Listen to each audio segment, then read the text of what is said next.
अस्सलाम वालेकुम dear students, welcome back. जैसे कि आपको पता है कि हमने एक सीरीज़ स्टार्ट करनी है आज से। हर दिन मतलब डेली बेसिस पे हमने जो है एमसीक्यूज़ पे बात करनी होगी। पिछले जो 5 साल पेपर हैं उनको हमने लेना है। तो डेली का एक पेपर जो है, एक बोर्ड का पेपर हम उस पे जो है डिस्कशन करेंगे, ताकि आप लोगों की मारूज़ी का इशू जो है वो ख़त्म हो जाए। तो सबसे पहले अगर आप देखें जो यहाँ पे मारूज़ी पूछी गई है, an aphid that attacks walnut tree, एक तेला जो कि अटैक करता है वुलनट ट्री पर, is being controlled biologically by, मतलब उसको बायोलॉजिकल कंट्रोल्ड जो है किस चीज़ की मदद से किया जाता है। मतलब इनमें से कौन सा जानदार जो है एफिड या तेले को ख़त्म करता है, जो तेला किस चीज़ पर अटैक करता है, वुलनट ट्री पर। तो आप देखें wasp, house fly, honey bee, mosquito. तो आप लोगों ने पहले चैप्टर के अंदर बायोलॉजिकल कंट्रोल के अंदर पढ़ा था कि जो हमारे पास तेला होता है इसको बायोलॉजिकल कंट्रोल करने के लिए, जानदारों की मदद से कंट्रोल करने के लिए हम जिस जानदार का इस्तेमाल करते हैं वो है वेस्प, जिसको आप भिड़ कहते हैं, या अक्सर इलाकों में डीमू भी कहा जाता है। भिड़ या वेस्प जो है, इसकी मदद से हम किस चीज़ को कंट्रोल करते हैं, एफिड को। और इस तरह जो है जानदारों की मदद से हम तेले को क्या करते हैं, कंट्रोल करते हैं, और वो जो फसल होती है, वो जो दरख्त है, वो ठीक हो जाता है। इस तरह अगर देखा जाए, most abundant carbohydrate in nature, nature के अंदर, फितरत के अंदर सबसे अबंडेंट, सबसे ज़्यादा जो कार्बोहाइड्रेट्स पाई जाती है वो कौन सी है? तो आपको पता होना चाहिए जो सेलुलोज है ये सबसे ज़्यादा पाई जाने वाली कार्बोहाइड्रेट्स है नेचर के अंदर।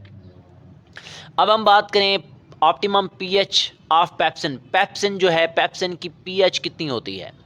तो आप लोगों ने जो है फर्स्ट ईयर बायोलॉजी के जो तीसरा इंजाइम वाला चैप्टर है उसके लास्ट पे एक छोटा सा डब्बा बना हुआ है, तो वहाँ पे मुख्तलिफ चीज़ों की पीएच दी गई है। तो वहाँ पे सबसे डब्बे के अंदर पहली चीज़ जो है वहाँ पे पेप्सिन है, और पेप्सिन के सामने लिखा हुआ है कि इसकी जो पीएच है वो कितनी है, 2 होती है।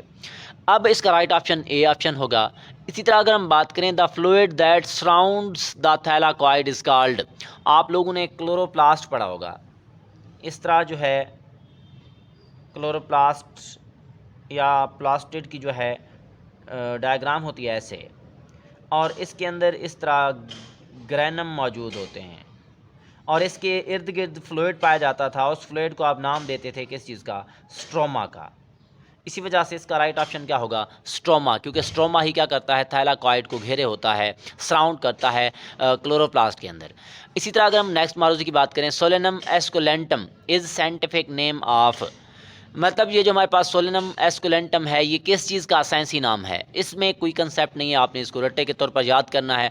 तो जो टमाटर होता है, टोमेटो, उसका जो साइंसी नाम है वो क्या है, सोलेनम एस्कुलेंटम। इसी तरह अगर हम बात करें, आप bacteria with a tuft of flagella at one pole, जैसे कि आप लोग ये बैक्टीरिया देख सकते हो, इसका ये एक पोल है, यहाँ पे एक गुच्छा टाफ्ट मौजूद है फ्लैजेला का। तो इस तरह के बैक्टीरिया को हम क्या नाम देते हैं, लोफोट्राइकस। अच्छा भाई, नेक्स्ट मारूज़ ये है हमारे पास, African sleeping sickness disease is caused by, मतलब इनमें से कौन सा जानदार जो है वो स्लीपिंग सिकनेस डिजीज़ का सबब बनता है? तो 7वें चैप्टर के अंदर जो है वहाँ पे लिखा हुआ है ट्राइपोन्सोमा जो है ये एक प्रोटोजोआ है जो किस चीज़ का सबब बनता है, स्लीपिंग सिकनेस डिजीज़ का। तो इसका राइट ऑप्शन जो है वो ए ऑप्शन होगा। इसी तरह अगर हम बात करें, citric acid is obtained from, citric acid को हम कहाँ से हासिल करते हैं, एस्परजिलस फंगस से। कहाँ से हासिल करते हैं, एस्परजिलस से। तो इसका राइट ऑप्शन जो है वो बी ऑप्शन होगा।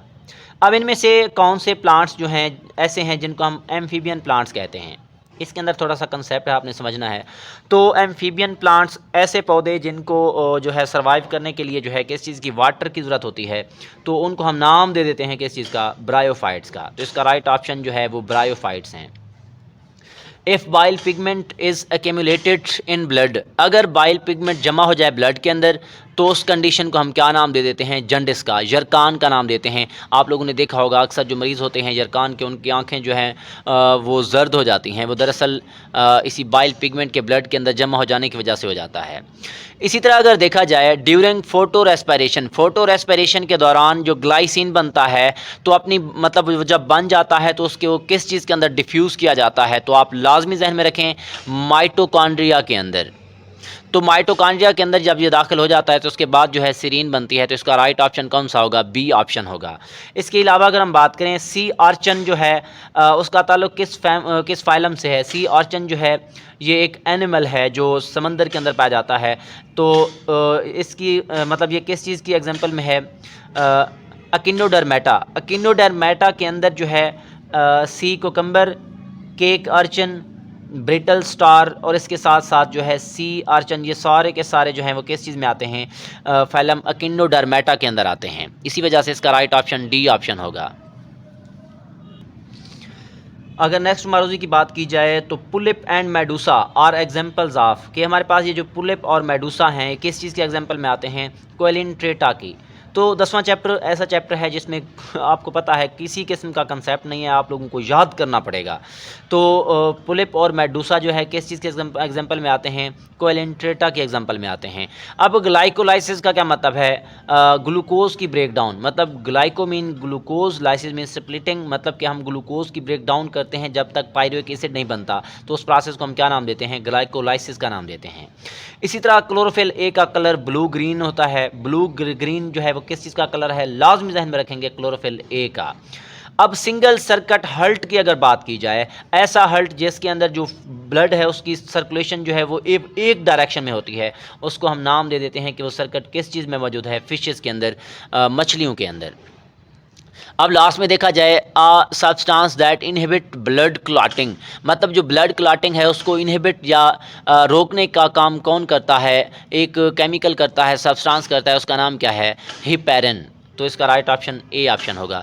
तो ये आपके पास मारूजियाँ हैं, तो आप लोग लाजमी इन मारूजियों को याद कर लें। इसी तरह डेली बेस पे जो है 17 MCQs आपके साथ शेयर किए जाएंगे। अगर किसी किस्म का इशू हो या किसी भी चीज़ की जो है ज़रूरत पड़े, मतलब बायोलॉजी के हवाले से, तो आप लाजमी तौर पर कमेंट में